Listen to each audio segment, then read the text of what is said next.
You know, sometimes I think that relationships would be a whole lot easier if everybody in my life were just like me, right? Did you ever feel that way? Sometimes we even feel that way about marriage. You know, if I could just find the perfect person who's that perfect match, then we together could have this perfect life. And today, I want to talk about maybe why that isn't true.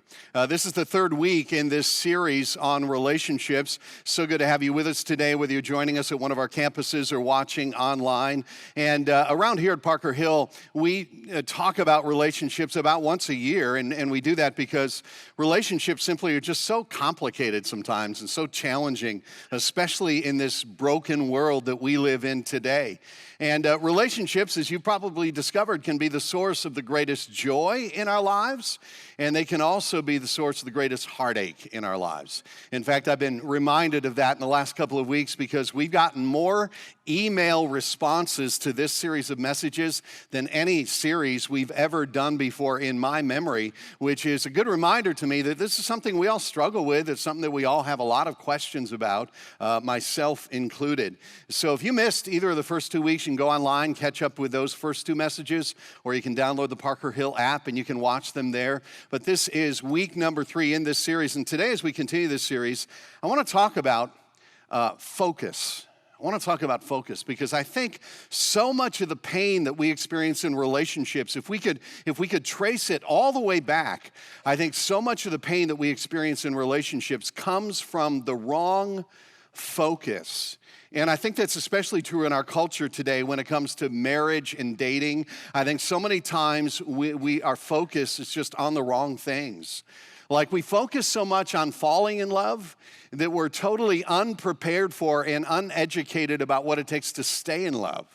And we get so focused on the chemistry with that other person that we overlook the character of that other person sometimes in our relationships. Or we get so focused on finding the right person that we don't really give much thought to being the right person in that relationship. And I think so many of the problems we face in relationships come back to focus. And so today I want to talk about focus. And there's this idea that we buy into when we're dating, and we carry this idea with us right into marriage. And this idea, and it really has to do with focus, this idea, whether we know it or not, is the root of so many of our conflicts and our frustrations and our disappointments in marriage. And I think this idea actually is a very dangerous idea, but a very common idea. And it's this idea right here that if I marry the right person, everything will be all right. In other words, if I can just find that one person who completes me, if I can find that one perfect person for me, then everything in my life is going to be all right. We're going to have nothing but marital bliss forever. If I marry the right person, everything will be all right. But here's the question. Is that true? Does it really work that way? I mean, let's think about this. Let's think about that first statement. If I marry the right person. And by the way, that's a big if in a world of 6 billion people, right? Like, how do I know I found that one right person? And here's what most people would say. They would say, well, you know you found that right person by how they make you feel. Like it's like that old Alan Jackson country song, first I get cold then hot, think I'm on fire, but I'm not. Oh, what a pain I've got, it must be love. Either that or acid reflux, I'm not sure which. But it's this feeling, and when you get this feeling, you just know that that's the one, and you know how this plays out. You know, I saw her across the room, and our eyes connected, and then the music began, and the moonlight was streaming in through the windows, and it was daytime. It was an amazing thing. And I went over and introduced myself to her, and we talked for 4 hours, and I knew immediately I was going to spend the rest of my life with her, and I said to myself, I can't fight this feeling anymore. And I've forgotten what I started fighting for. And then the relationship continues, and there's all this emotion and this feeling, and there's this romance, and suddenly the two of them decide, you know, we need to get married because obviously I'm the right one for you and you're the right one for me because we can just both feel it. And if I find the right one, if I marry the right person, then everything is going to be all right. But see, here's the problem. The problem is this couple gets married and they got lots of emotion, lots of romance, lots of passion, but what they don't have is relationship skills. And what they say is, well, I don't need those things because I found the right person.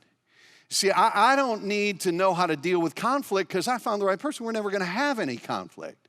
And I don't need to learn how to have patience because I found someone who will never test my patience.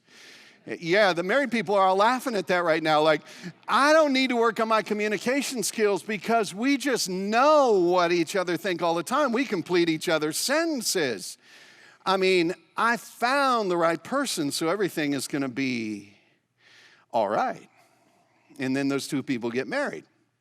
And here's what most people don't realize about relationships and romance and things like that there's a normal process that happens in every relationship. And it kind of looks like this, that during dating and during engagement and even through the honeymoon and the first months of marriage, the romance level, the emotion level, the passion level, the chemistry is very, very high. There's all this excitement, there's this thrill, and that's normal. In fact, God actually created us this way. It's actually physiological, not just emotional or psychological. In fact, scientists have discovered that there's actually a chemical component that fuels that initial feeling of romance in a relationship. In preparation, I came across an article by a clinical psychologist, and the article is entitled "The Stages of Marriage." It describes the different stages that a typical marriage will go through. And the first stage is called the romantic love stage. And here's what it says. The romantic love stage often feels so good that you want it to last forever. When you see things you don't like, you might deny or at least minimize them. You tend to go above and beyond what is required or expected. You feel energized, alive, and filled with new dreams. In romantic relationships, your heart is filled with love, and you know that this person loves you. What we now know, though, through research, is that not only is your heart full of love, but your body is flooded with an endorphin, PEA, phenethylamine. Like most endorphins, PEA increases energy, feelings of well-being, a positive outlook, and it diminishes pain. Let me tell you what that means. If you're in the dating, engagement, early years of marriage, you're on drugs. That's what that means right there, right there.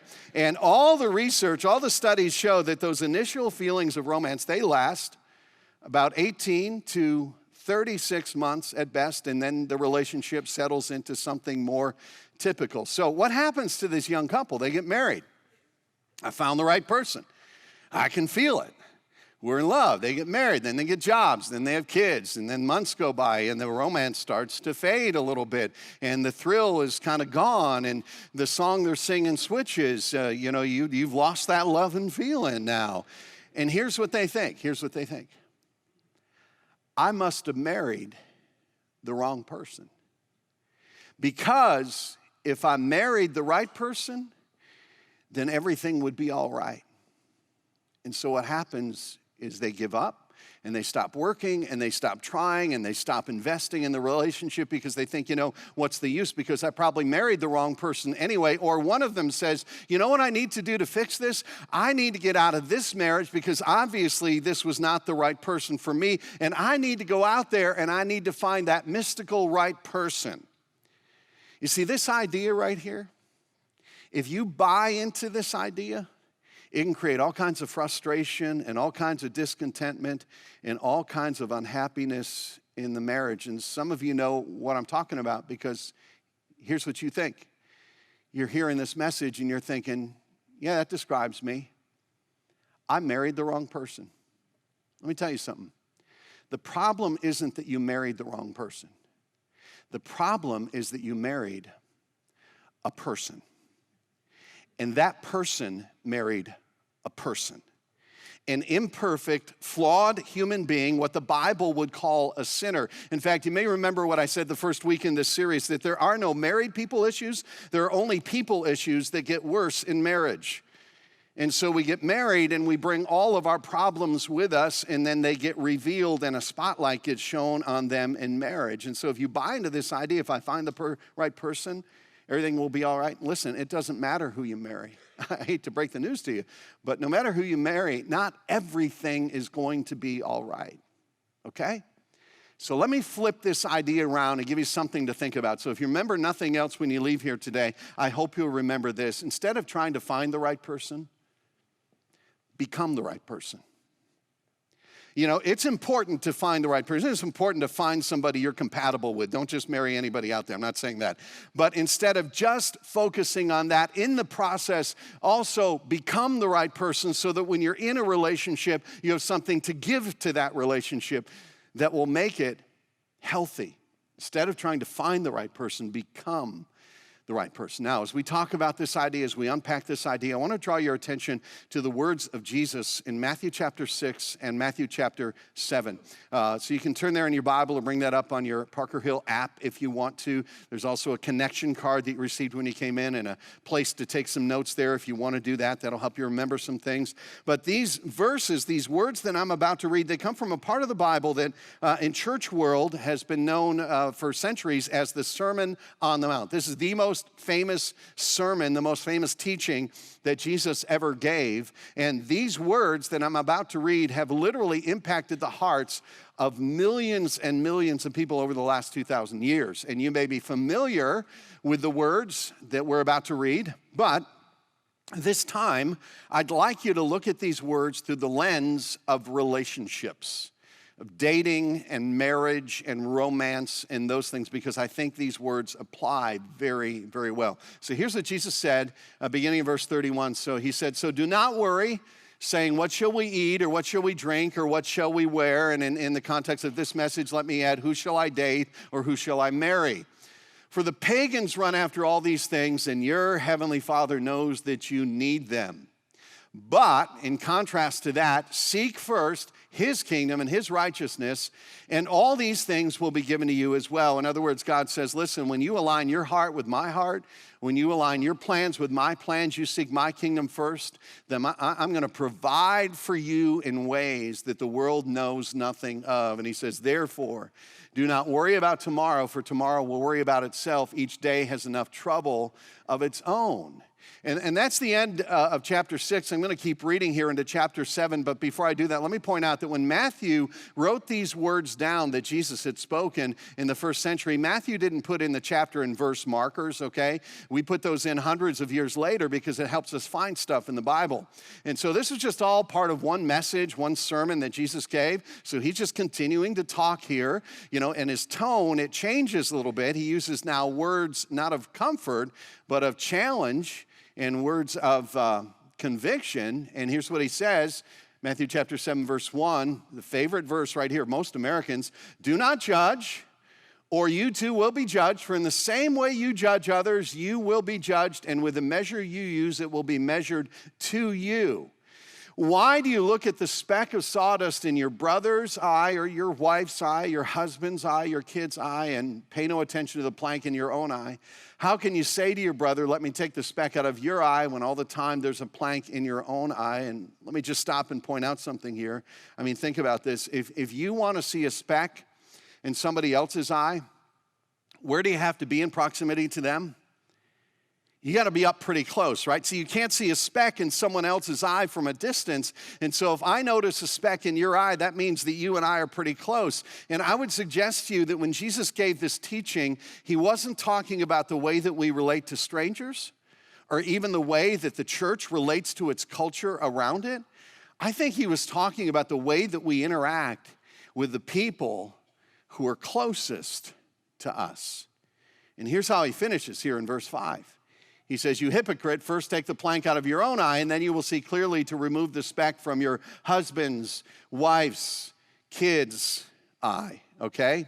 So let's talk about focus, because I think if we want to have healthy relationships, we've got to have the right focus.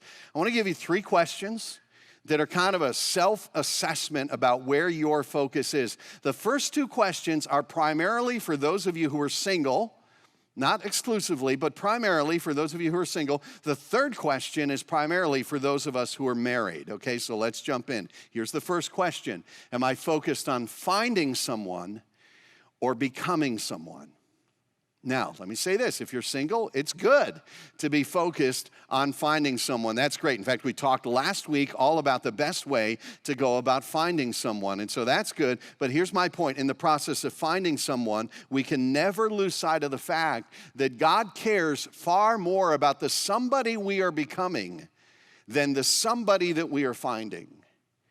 And that's why Jesus said, seek first his kingdom, God's kingdom, and his righteousness, and all these things will be given to you as well. In other words, Jesus is saying this. He's saying, listen, God knows what you need. He knows you need food. He knows you need clothing. He even knows that you need relationships because he's the one who said in the book of Genesis, it's not good for man to be alone. God knows what we need, but God's desire for us, if we are followers of Christ, what he wants from us is that we would seek first his kingdom and his righteousness as our highest priority. That we would, first of all, become the people that he is calling us to be, and then trust him to give us everything else we need in life, including in our relational world, in the right time and in the right way. Now, if you're single, and if you were to really apply these words of Jesus to your dating life, I think here's what that would look like. Rather than being obsessed with finding that one right person who's going to make you happy for the rest of your life, you focus instead on seeking his righteousness and his kingdom and becoming the person that God wants you to become, and then you allow God to choose the right time and the right place for that person to come along. Now, here's the great thing about this. If you prioritize, if you focus primarily on becoming the right person, instead of just seeking the right person, if you seek first God's righteousness and his kingdom, guess what happens? Your chances of finding somebody who's marriage material go way up, because here's the reason why. You're going to be in environments and you're going to be in the kinds of pursuits where you're seeking the kingdom of God alongside other people who are seeking the kingdom of God. And you're going to be moving in his direction. You're going to look one way. You're going to look the other way. You're going to see somebody else that's moving in his direction. You're going to say, hey, how are you? And we're both going the same direction. You want to go together? So your chances go up of finding that right person. But secondly is this, that if and when that right person comes along, you're going to be prepared to have the kind of relationship that you need to have. See, for some of you, instead of trying to find the right person in this season of your life, if you're single, what you really need to work on is becoming the right person. So that when someone comes along that you may actually pursue a lifetime commitment to, that you're ready to have that relationship and be the kind of person that you need to be in that relationship. And the truth is, for some people, I'm sure hearing this message, what you really need to focus on is becoming the right person, because you're not ready for the person that God wants to bring into your life. It's kind of like some letters I came across from kids. You know, these are kids' breakup letters. And these are really interesting. Like this first one is to Keenan from Stevie. And it says, Dear Keenan, I'm sorry we have to break up. You always try to make me laugh, but you're just making yourself look bad. Like, that's so heartbreaking. And then in capital letters, we're over. For real. And the funniest part is this. He says love, and then he crosses it out. From Stevie. I mean, that's heartbreaking. But how about this one? I like this one right here. This is from Rachel. Sean, I am breaking up with you. You have not talked to me since the day you asked me out. That was 3 months ago. You need to get it together or you will never get married, and that would be sad. You should get married, just not to me, okay? You know, the truth is some of you are single and like, you got to get your act together, okay? Like Sean here, he's just got to work on his communication skills. He's going out for 3 months, hasn't talked to her yet. And then this one is the real simple old school one. Do you like me? And then you check one, yes or no. And then the note comes back, and there's no name attached to it, but I think this is profound. Here's what it says at the bottom of the note. I don't know. I don't know myself yet. Plus, I'm under a lot of stress at home, so I can't tell. P.S. You don't know yourself until you're 18. There is a thinking kid right there. See, here's the thing. If you're single, some of you don't really know yourself yet. You don't know who you're supposed to be. You don't know who God has called you to be. And so in this season of your life, you got to focus more on becoming someone than finding someone. And here's why that's so important. A lot of people think that when you get married, you're just going to be able to stand at an altar and make a promise. And that the fact that you make that promise means that you'll be able to keep that promise. But that is not how life works.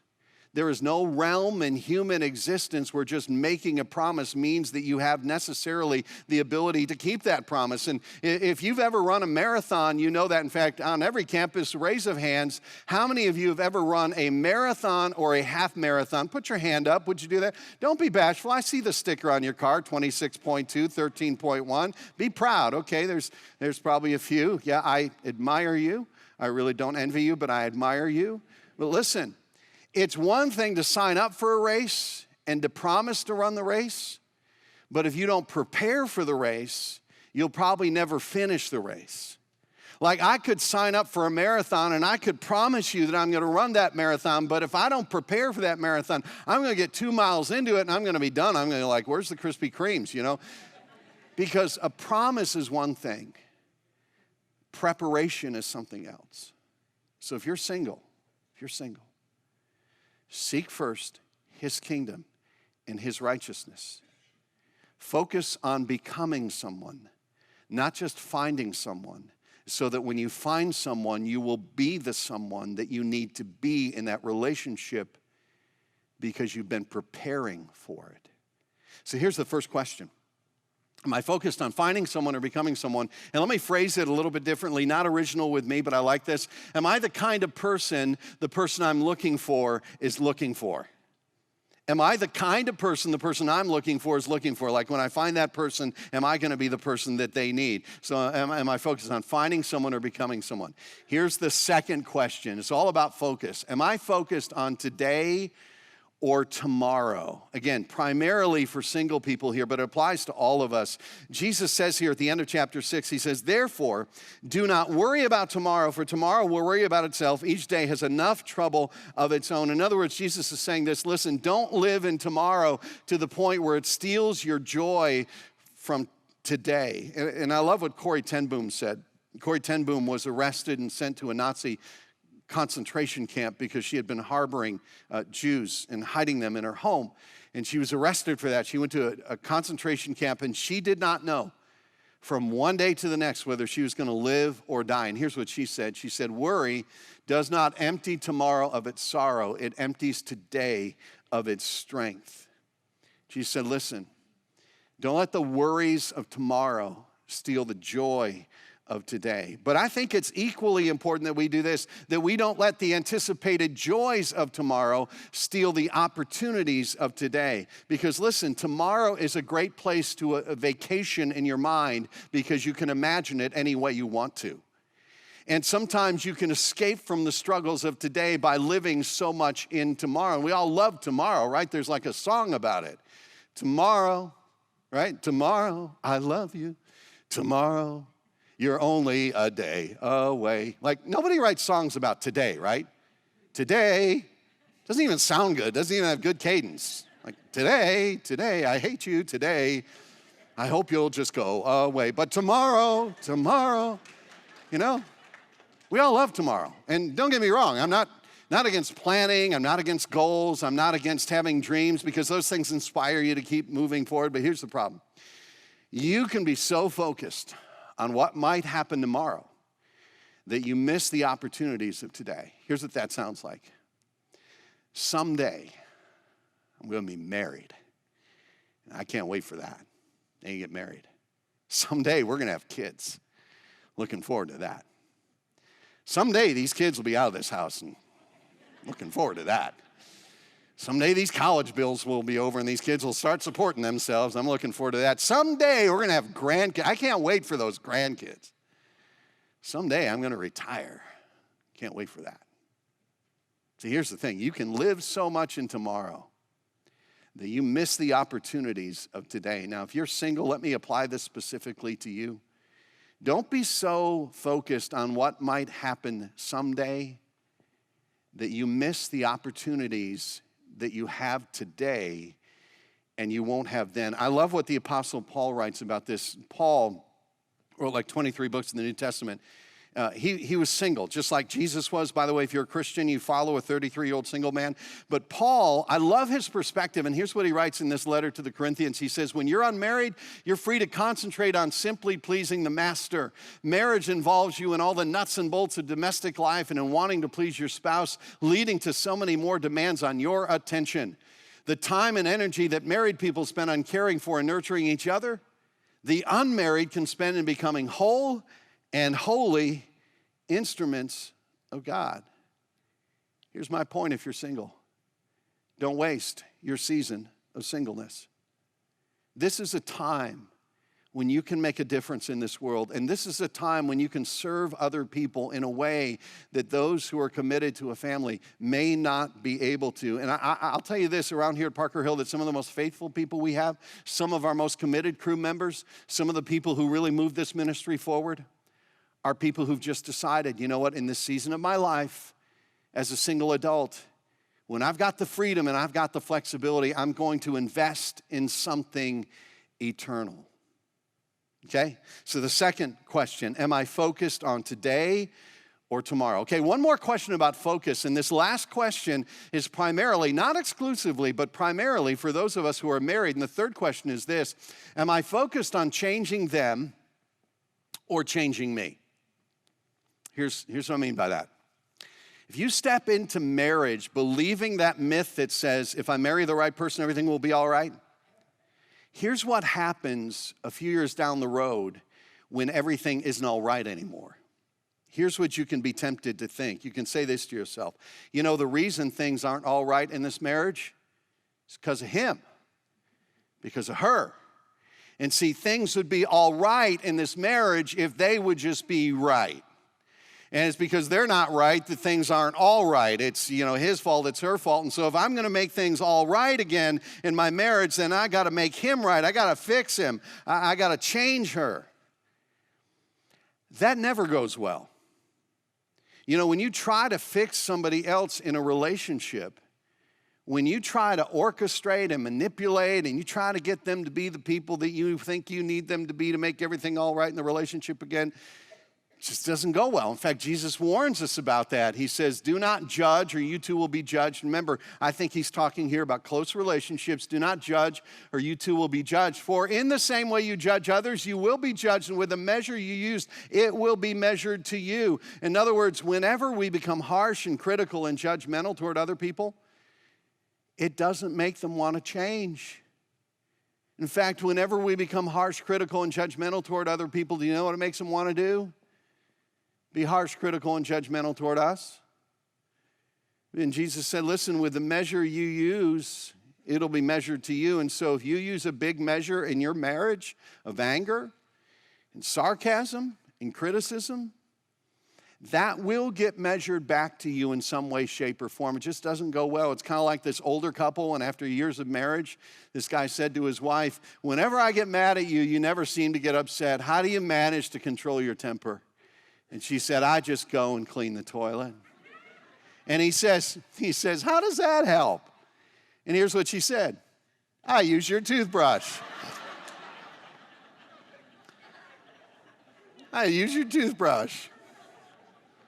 Listen, Jesus is saying this, listen, whenever you have a judgmental spirit toward your spouse, when you're critical of them, when you're hurtful toward them, guess what they're going to do when they're hurt? They're going to measure that back to you, and you're just going to be in this downward spiral of a relationship. And then he goes on to say something here that is just incredible, this word picture. You may be familiar with it, but he says this in verse 3. He says, why do you look at the speck of sawdust in your brother's eye and pay no attention to the plank in your own eye? How can you say to your brother or husband, your wife, let me take the speck out of your eye when all the time there's a plank in your own eye? See, here's the deal. Here's what we tend to do in relationships when things aren't going well, especially in marriage when things aren't going well. We tend to pick up one of these. We tend to pick up a magnifying glass, and we start looking for all the specks.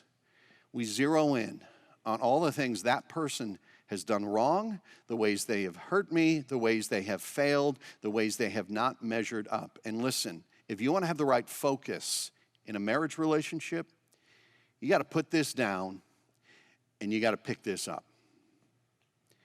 And you got to begin to look in the mirror and see what everybody else around you sees, but is too afraid to tell you about what you're contributing to the problems in your marriage. And you got to start asking the question, what does God want to change in me? What do I need to work on? What do I need to fix? You know, like that great theologian Michael Jackson said, if we want to change the world, you got to start where? With the man in the mirror. Yeah, right there. See, here's the thing. You can't really change anybody else. You can't. You can influence them, but you cannot change them. But here's what you can do. You can ask God to change you. You have 100% control over 50% of your relationship. And you can change you. You can ask God to change you. And here's the thing. As you ask God to change you and as you allow God to change you, that may or may not change the other person. That may or may not influence the other person. But what it will do is it'll change you, and it will help you to see the relationship differently, and it will help you to live differently. And I wonder if sometimes that might be the greater point of marriage after all. Not just finding somebody to fill an empty spot in our hearts, but to help us become the people we need to be. I love what Gary Thomas said in his book, Sacred Marriage. He said it this way. He said, what if God designed marriage to make us holy more than to make us happy? He said, marriage takes a lot of time, but if you want to become more like Jesus, I can't imagine any better thing to do that than to get married. Being married forces you to face some character issues you'd never have to face otherwise. But that means you got to be willing to face them. It means you got to put down the magnifying glass and look in the mirror. You can't change another person, but we can allow God to change us. And sometimes you know what happens when we allow God to change us? That opens up a door of influence and a door of conversation that gives us the opportunity to influence someone else who may then allow God to change them. In fact, you got to keep reading here because this is the part that most people skip over. There's a first and then a then in here. Jesus goes on to say, you hypocrite, first take the plank out of your own eye. In other words, first look in the mirror, and then you will be able to clearly remove the speck from your brother's eye. So there's a first, and then there's a then. Jesus says, listen, I'm not denying that maybe there's something in that other person that needs to be addressed. But that isn't where you start. You start with your own stuff. You look in the mirror before you ever pick up a magnifying glass. You start by owning what you need to own. And I've discovered that when I'm willing to do that, when I'm willing to have an honest conversation with God about what I need to change, then I'm in a position to talk to somebody else about what they might need to change. And that is so disarming. So am I focused on changing them, or am I focused on changing me? Let me make this really, really practical for all the married folks here in this message. Years ago, when the church was smaller, I used to do some marriage counseling. And at the beginning of any conversation like that, I would sit down and try to figure out what the core issues were, try to get the lay of the land. And I would say something like, tell me what's going on. And almost every time the conversation would go like this. The reason we're having so many problems is because he did this. The reason we're having all these problems is because she won't do this. And it just goes back and forth like that. So I heard this idea a few years ago, and I've started using it. What I'll do is I'll take a piece of paper and draw a circle on it. And then I'll say, listen, inside the circle are all the problems in your marriage, all your problems. And inside this circle are the two of you. Then I'll hand a pen to the husband or wife, and I'll say, now I want you to tell me what portion of the circle are the problems that you're responsible for. Show me the slice of the pie that you need to work on. Now, I've done this a few times, and this has never happened right here. I've never had anybody say, well, I'm like 50%. I'm sure I am. Usually it looks a little bit more like this right here. Yeah, that's my part right there. That's what I'm responsible for. And okay, that's fine. So I say, let's just talk about this slice of the pie then. Let's talk about what you contribute to the problems here. Can I tell you something? It is incredibly, incredibly, incredibly, incredibly difficult to get people to stay within their own slice of the pie. Like everybody wants to go, yeah, but not here. So here's your homework assignment if you're married. A little bit of group counseling, okay, in church. What slice of the pie is yours? What do you need to work on? What is it that God needs to address in your life? And you just start right there. Like, what if right now all of us who are married would stop thinking about all the wrongs of the past and all the things that he did and all the things that she did and what they didn't do, and just say, from now on, you know what? I want to work on becoming the person I need to be. I'm not always going to get it right. I'm going to make mistakes, but I'm going to do my best to look in the mirror and address what I need to address. So let me say it one more time. Here's the bottom line. Instead of trying to find the right person, become the right person. So if you're single, are you the person you're looking for is looking for? If you're married, are you the person you're married to wants to be married to? Instead of trying to find the right person, become the right person. Now let me tell you what underlies all of this. Underlying everything that I've just said are a couple of things, very spiritual things: surrender and trust.